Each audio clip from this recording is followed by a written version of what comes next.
මම සිසිර කුමාර මම ව්‍යාපාරියෙක් ටුවරිසම් තමයි මගේ ව්‍යාපාරය විදිහට කරගෙන යන්නේ. සාමාන්‍යයෙන් මම පාවිච්චි කරේ පෙට්‍රල් බයිකයක්. ඉතින් ඒ බයික් එකට ඒ වගේ වැඩ කරන බයික් එකක් තමයි මට මම හොයයි. මම ගොඩක් මේ ඉන්ටර්නෙට් එකේ YouTube channel වල ගොඩක් රිසර්ච් කරා. එතකොට තමයි මේ බයික් එක අහම්බෙන් හම්බුනේ. රිවිව් එකක් කරන එකක් බලලා ඒක බැලුවට පස්සේ මට හිතුණා මේක හොඳයි කියලා. ඉලෙක්ට්‍රික් බයික් වර්ග ගොඩක් තියෙනවානේ. එක්කොම බැලුවට පස්සේ මට හිතුණා මේක හොඳ පර්ෆෝමන්ස් තියෙන බයික් එකක්. මේ ගොඩක් කඳු අදින්න නැති ප්‍රශ්න ඒ වගේ දේවල් ගොඩක් මට කියලා තිබුණා. යාළුවොත් කියලා තිබුණා. මම ඔයාලට 3 දෙනෙක් යන්න බෑ කියලා. මට මොකද පොඩි ළමයි දෙන්නෙක් ඉන්නවා. සහ වයිෆ් අපි 4 දෙනා ගොඩක් වෙලාවට මේ බයික් එකේ තමයි යන්නේ. එතකොට ඒ වැඩ ටික එහෙමම කරන්න පුළුවන් බයික් එකක් හොයනකොට තමයි මේ බයික් එක හම්බුනේ. කොළඹට ගිය ඇත්තටම මේ බයිසිකලේ ගන්නම හිතාගෙන මේ ගිහිල්ලා එතනදි තමයි ටෙස්ට් රයිඩ් එක කරේ.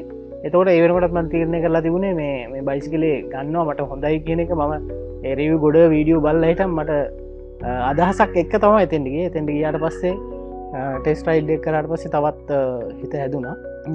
එදාම බයික් එක ගත්තා.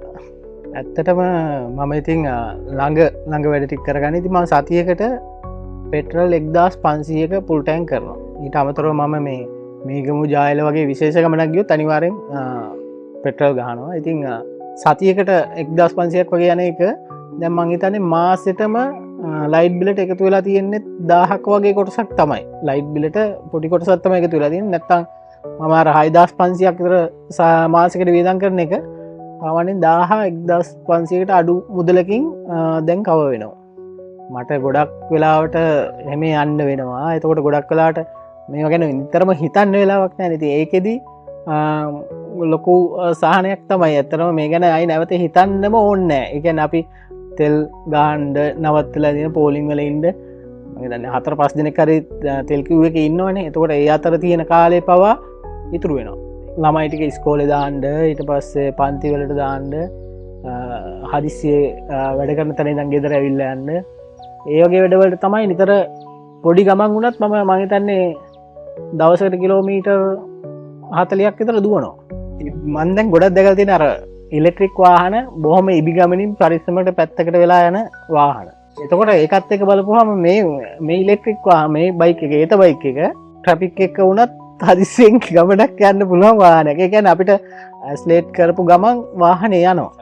රිසල්ට් එක තියෙනවා. එතකොට මැප් එක ෆෝන් එක පාවිච්චි කරන්නේ නැතුව මැප් එක කියන්නේ ඒකත් ගොඩක් එකක් සේෆ්ටි. මැප් ෆෝන් එක දිහා බලන්න ඕනේ ඩිරෙක්ෂන් ගහපුවාම අපිට ඩිස්ප්ලේ එකේ පෙන්නනවා. ඊට අමතරව තව හෙඩෙක් එකක් අඩුයි. එතන අපි ඒක රීලෝඩ් කරන්නවත් මොකුත් නැහැ. මේ මැප් එක වැඩ කරනවා. ඒත් එකට මාරුනාට පස්සේ ඇත්තටම මේ අර පදින්න උනත් ලේසි සැහැල්ලු ගතියක් තියෙනවා බයික් එකේ. ලොකු ඉතිරියක් තියෙනවා. කියන්නේ සාමාන්‍යයෙන් ඇත්තටම බයිසිකලේ මම ගොඩක් බබාලා ඉස්කෝලේ ගියේ අර අරන් එන්න ඉස්කෝලෙන් අරන් එන්න පන්ති ගෙනියන්න වගේ තමයි ගොඩක් දුරට මම බයිසිකලේ පාවිච්චි කරන්නේ. එතකොට ඩියෝ එකේදී සාමාන්‍යයෙන් මම සතියකට සාමාන්‍යයෙන් 1500ක් වගේ පෙට්‍රල් ඩියෝ එක පදිද්දී පෙට්‍රල් වලට යනවා. එතකොට දැන් ඒක සම්පූර්ණයෙන් වෙනස් වෙලා කරන් බිලට ලොකු ප්‍රමාණයක් වැඩි වෙන්නේ නැහැ. මං හිතන විදියට මාසෙටම රුපියල් 17,000ට වැඩි අඩු මුදලක් තමයි කරන් බිලට එකතු වෙන්නේ.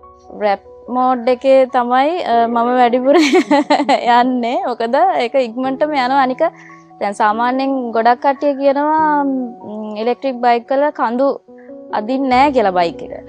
ඒ වුණාට අර අපි මම මේකේ යද්දි රැප් මෝඩ් එකේදී ඩියෝ එකටත් වැඩිය වේගෙන් කඳු අදිනවා.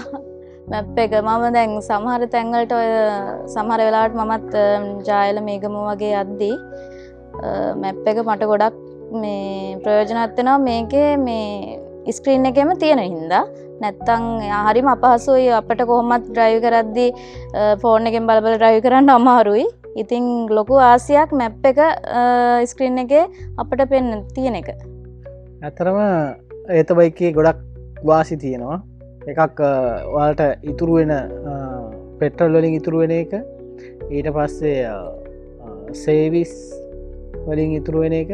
ඒ වගේම කාලේ ওই දෙකටම අපිට ගිහිල්ලා සර්විස් එක දවසක් ගත කරන්න වුණොත් පෙට්‍රල් ගානකම් පෝලිමේ ඉන්න වුණොත් එතකොට ඒකින් ඉතුරු වෙන අපිට කාලය කන්දක ඔප්ෂන් එකක් තියෙනවා කන්දක ආපස්සට එන්නේ නැතුව බයික් එක නවතින්න පුළුවන්. එතකොට සාමාන්‍යයෙන් ගොඩක් කාන්තාව පදිද්දී අර බයික් එක කන්ට්‍රෝල් නැති වෙනවා.